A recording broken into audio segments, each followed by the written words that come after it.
विश्व में इनकी गीत और संगीत की गाथा चल रही है साहब, उस बिटिया के लिए जोरदार सा ताली बजा के अभिनंदन करेंगे अपने वरुणा की पावन पवित्र धरती पे।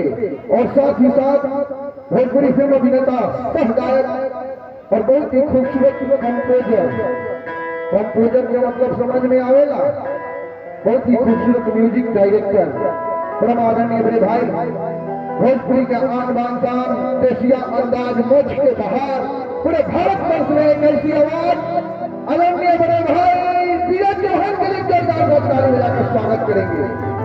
और बिना कुछ कहे हुए और बिना कुछ सुने हुए दोनों आदमी को एक बात कहूंगा,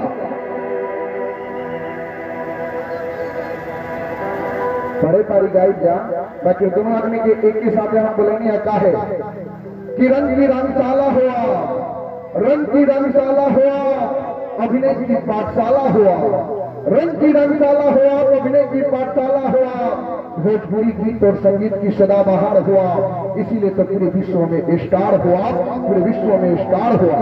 एक जोरदार सा ताली बजा के भोजपुरी भाषा के इस दो प्यारे पुस्तक को स्वागत करेंगे।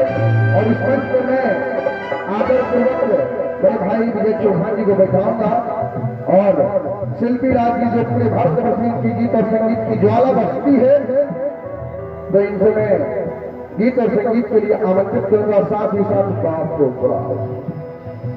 ये भगवान के ने मर जाए का रे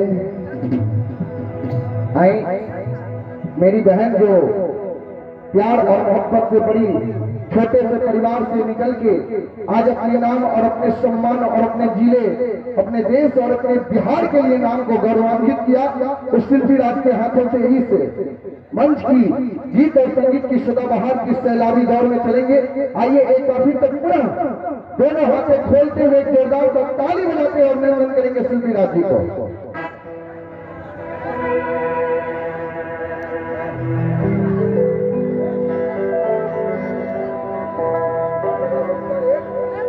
बम लगाओ तो बताए हुआ, अच्छा हमारा डर लगा तो कहीं बम लगा तो हमारी खुश तो आगे तुम लोग जाओ चेकअप के लिए, तुम लोग जाओगे तो ऊपर जाओगे, फिर ऊपर से नीचे आओगे। हेलो हेलो थोड़ा सा बेस के कम करो भैया, हाँ बेस कम कर दें और आवाज के टोन थोड़ा सा ऊपर करें और थोड़ा सा ढीले दे दे। Hello hello hello hello hello ढेर कम हो गई, थोड़ा सा बढ़ा देंगे।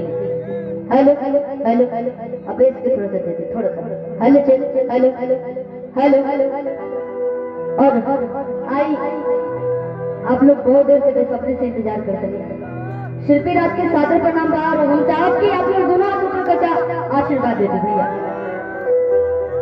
ठंडा लगा था ना, वाह हम समझा था नहीं भैया। और आशीर्वाद ना जब सबे एक बार हाथ उठा कर आशीर्वाद दे दीजिए, बहुत बहुत धन्यवाद। और हम जब भी नेपाल की धरती पे आईला बहुत ज्यादा प्यार सम्मान मिलेला और लगभग हमने के तीसरा चौथा बार नेपाल में आज बने जा और हमारा उम्मीद बा कि एहू बार आप सबके हुए प्यार से मिली और खूब एंजॉय हुई। आज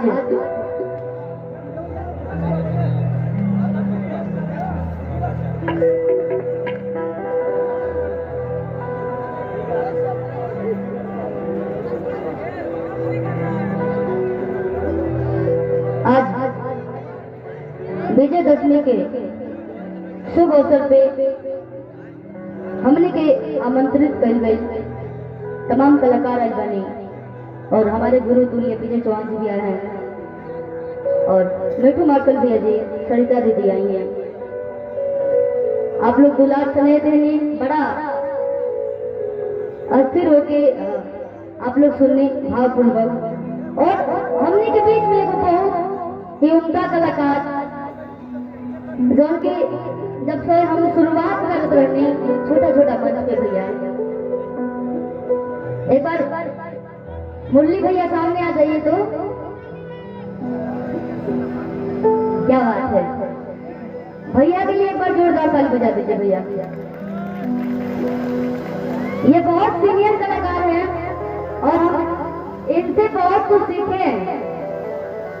खाली भगवान दो हाथ और पैर थोड़ा सा वो भाई बा, लेकिन यहाँ से बहुत ही अच्छा गाइला और डांस भी करेला, भले हाथ पैर नहीं थे टका। यहाँ के बहुत सारा बहुत सारा हमारा के मंच भी देले वाली और आशीर्वाद कहीं ना कहीं भैया के बाद और मौका मिले तो भैया भी गायब रहुआ, ठीक बा। बोली सच्चे दरबार की, दुर्गा मैया की। छोटा सा माता रानी का भजन रही, ओकरे बाद आप सबके फरमाइश ना ओके। क्या बात है, अच्छा ठीक है, नहीं गाऊंगी, ठीक है।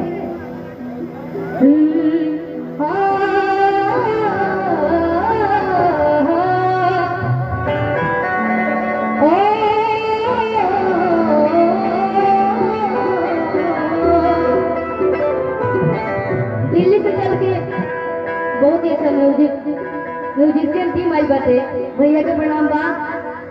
और आज कलाकार बहुत दूर से चल के हमने के लगातार काल दिल्ली में भी कार्यक्रम रहे, फिर दिल्ली से लगातार हमने के सूतल भी नहीं की जा। आज सबके बीच में आप सबके मनोरंजन खातिर उपस्थित बनी जा और हमने के बीच में बहुत ही अच्छा गीतकार और गायक भागीरथ पाठक उर्फ भोलू भैया भी आए बने, जाके अभी हम गाना गा के बताए, ठीक। थोड़ा सा माता राम के मुक्तक रही ओकरा बात से। ओ याद से तू तारा हाथ धोला, याद को ब्रुवात्रा ब्रिदा, या बिना वर्गंध मंडित करा,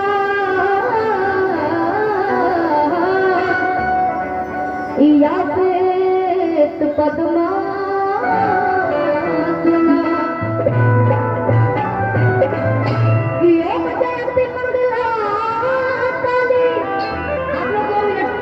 कर लीजिए, फिर बुला देगा।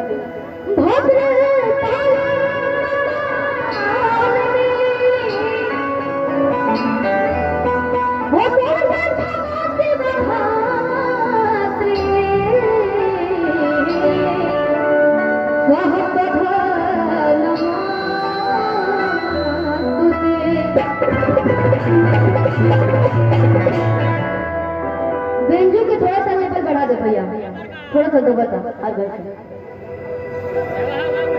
एक वक्त माई के दरबार में गई बड़े और माई के दरबार में जाता रहे। भैया भैया ट्रेन को चेंज कर रही हूँ, अरे आप लोग ये सुने सुने नहीं, सिर्फ बैठे बैठे। अच्छा पैर दुखा भी बा ना गई, अच्छा ठीक बच्चे की सुने। आप सब खातिर हमने के दिल्ली से चल के आयल बने जा, अगर वो सब ना सुनो तो गावल का फायदा बा हमर भैया। बिल्कुल किन्ने ने छोड़ी से कटार हो गई, आप लोग खातिर धन्यवाद बताओ। आइए आप लोग खड़े हो जाइए कि रूप के दुनिया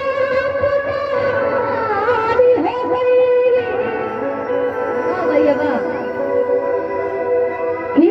छोड़ी से कटार हो गई,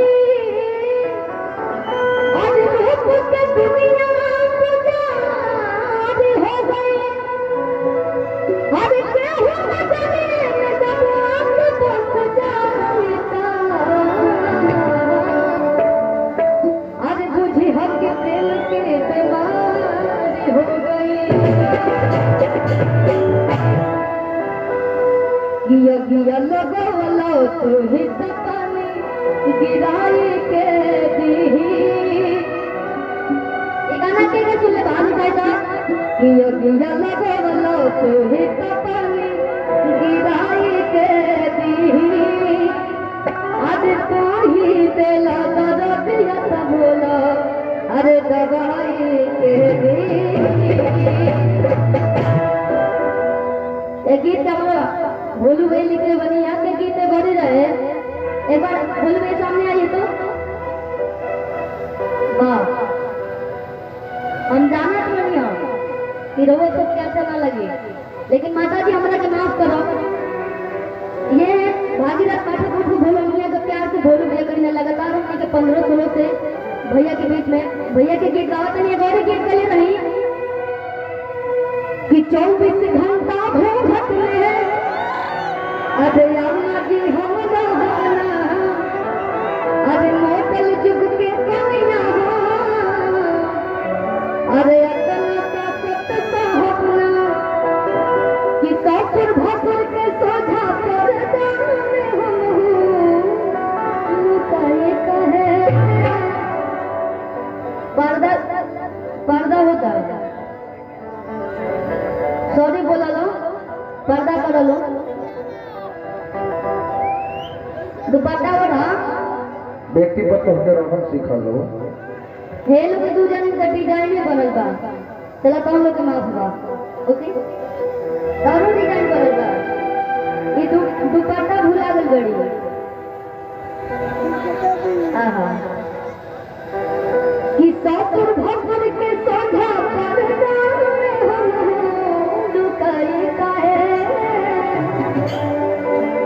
कि खाए अपन मरना के कमाई। सीटी भैया देखिए, सीटी को बचा कर रखिएगा, ये भैया लोग मारी तो अच्छा लगे। लीजिए है दुपट्टा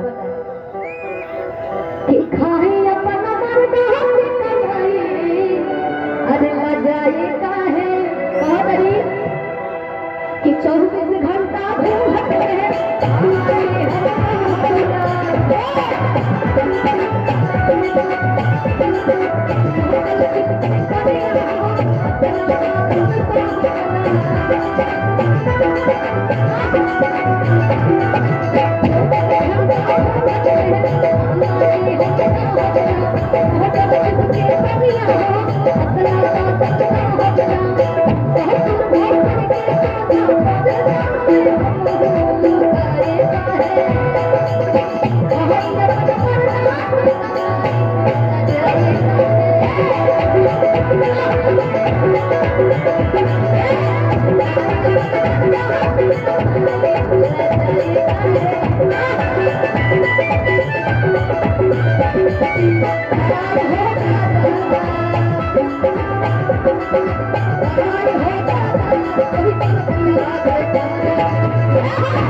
रखेला तरह सारी हमारे के लेके आओ कहा करी नौका जमाने के भैया नहीं खीदा हो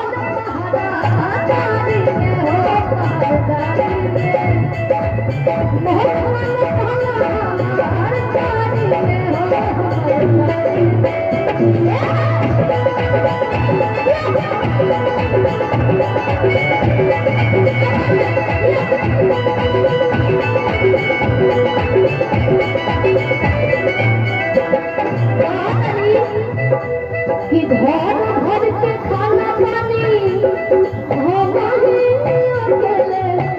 बनाए काहे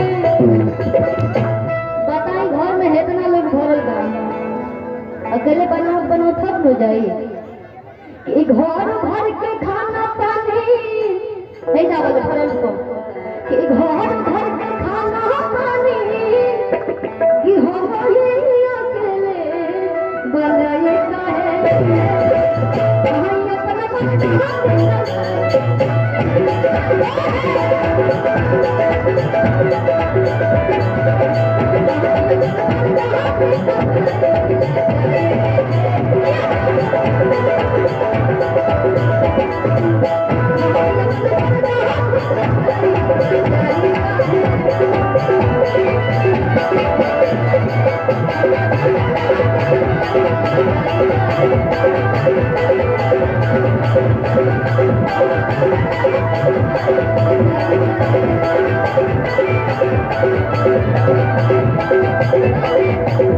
you.